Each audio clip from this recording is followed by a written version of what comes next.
Assalamu alaikum, barka dai. To bari mu fara insha Allah.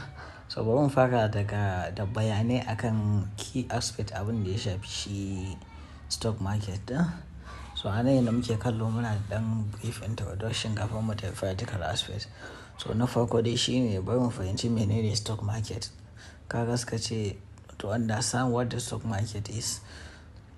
A stock market is like a big shop where people buy and sell pieces of companies called a shares. Wato kasuwar hannun jari gaba ɗaya dai kamar kawai babban shago ne da mutane suke zuwa su saya sannan su sayar da ɓangare na companies. Wato kamfaninnika suna ba da dama, wato suna fitar da wani ɓangaren su sai su sashi a kasuwa.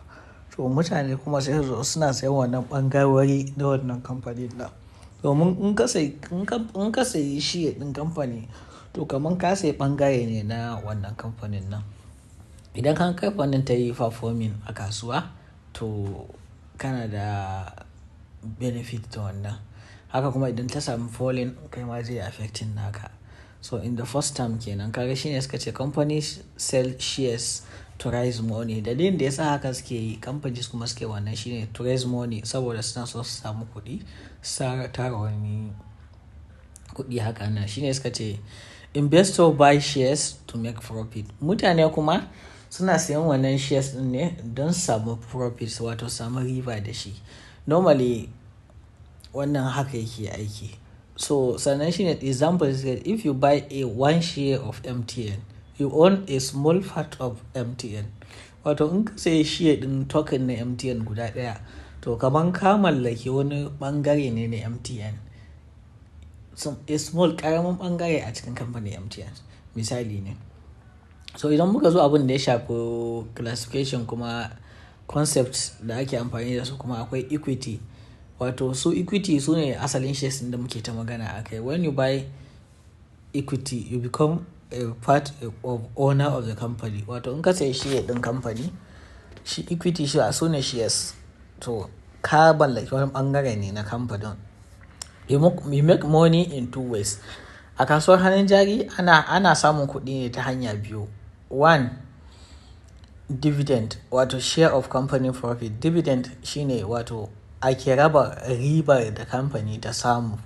Wasu suna yin quarterly, wasu kuma half of a year, wato a ƙasa da shekara, a rabin shekara. Wasu kuma suna yin shi annually a shekara ɗaya. So ya danganta, it depends on the company da ka sayi share ɗinsu. So wannan shine dai. Sannan kuma na biyu akwai capital gain, wato capital appreciation. Price ɗin da ka saya na share ɗinka wato ya rising up ya tashi. Misali ka sayi share ɗin Dangote akan naira 300 to sai ya tashi ya zama naira 350. Kaga akwai capital appreciation, kana da ribar naira 50 akan kowane share ɗaya. To wannan shine. Sannan sai na biyu abin da ya shafi bond. Wannan shi bond ɗin kuma is like lending money to the government or a company. They promise to pay you back with the interest. Wannan bond ɗin maganar gaskiya Islamically is prohibited. So ba ma buƙatan sai mun yi dogon bayani akan shi. Kaman ka ara ma gwamnati ne ko kamfani kuɗi, in suka tashi za su biya ka da interest. To a musulunci haram ne saboda riba ne. Akwai interest. So ba ma buƙatan wannan ɗin shi. Sannan akwai kuma wato wannan mutual fund. Su kuma mutual fund kaman ku contribute ku haɗa kuɗi ne a wani professional mutane suke muku kasuwanci da shi. Si trading sannan a zo shi ma nan a yi wannan distributing in profit, a raba profit din. Sannan akwai ETF, su kuma exchange traded funds. Su ETFs yadda suke aiki shine su kaman basket ne na wannan na investment, wato na saka hannu a kasuwanci. Za ka iya samun companies da yawa. Abu dai in short misali za ka iya investing a company 30. Kaga ne best company 30 na Najeriya ta hanyar ETFs. Wato ETFs guda ɗaya kamar basket ne da ya contain ɗin duk wani ya danganta. Amma misali kamar companies 30 ko 10 na Najeriya to za ka iya sayan ETFs ɗinsu. In ka sayi ETF ɗin nan to kamar ka sayi shares ɗin dukansu ne guda 10 nan. To sai dai ETFs ɗin shi ma you need to be careful saboda akwai ETFs da yawa da islamically is prohibited, kasancewar wa'annan companies din suna wani abun da ya shafi riba. To mu kuma kaga islamically ta abun da ya shafi riba, you need to be very very careful with it. So dole ne, so akwai ETFs din da daya biyu da they are good to go, but majoritin su they are haram, saboda kasancewar akwai wasu companies da ETFs ne containing suna dealing da riba. So dole ne sai mutum ya zama careful. Su ma ana trading din su, but in a careful way, sai kasan what are the basket that ETF da ta containing, wato su me ETFs din ta dauka a cikin those companies ne. Sannan sai wato Nigerian stock market gaba ɗayanta ma, ita Nigerian stock market kasuwar wato hannun jari na Najeriya.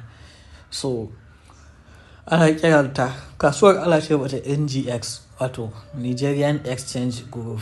Sannan kuma regulated wato by SEC Nigeria, wato agency, wato wata ma'aikata na gwamnati da take controlling ɗinta, sunanta SEC, Securities and Exchange Commission. Shine sunan ma'aikata, agency na gwamnati da take controlling din ita kasuwar hannun jari din. Sannan akwai abin da ake cewa CSCS, wato Central Securities Clearing System, Chief Record of Ownership. Wannan number ne da ake distributing, ake raba shi a lokacin da kai register.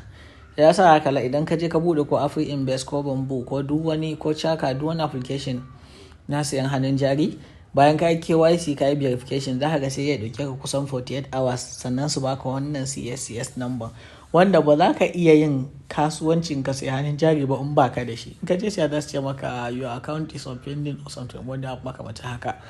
To yana faɗa maka ne cewa har yanzu accountin ka sai ka jira an maka creating din wannan CSCS number, wanda yana kasan Nigerian Security and Exchange Commission su ke creating ne shi, domin yana ajiye cewa record ne na kase hannun jari na kaza, kuma through shi ake dawo da hannun jari, ko da na wanda ya bata ne, ko da na iyayenmu ne shekarun baya da ya bata, to through wannan ake dawo da shi. Sannan shi kuma kasuwar hannun jari musamman na Najeriya ana buɗe shi ne daga karfe 9 na safiya zuwa karfe 2:30 na PM na rana. Wato ana kasuwancin hada-hadansa ne a iya wannan lokacin, daga 9:30 na safiya zuwa karfe 2:30 na rana, working days, wato ranakun aiki kaɗai, ranar da akwai aiki, misali Monday zuwa ranar Friday, daga karfe 9:30 na safiya zuwa karfe 2:30 na rana. In za ka sayi wani abu, to dole sai a wannan time range din, wannan bangaren lokacin nan za ka yi, a cikin wannan lokutan za ka yi. Anytime da ya bar wannan lokacin, to ba zai yi kai wani abu, musamman sayan shares, sai dai ka sa order by limit, lokacin ya zo ya sai executing. So wannan dai shine abin da ya shafi bayanan farko. Bari in yanke bidiyon dan ya zama short, sai in sake yin bayani akan na biyu.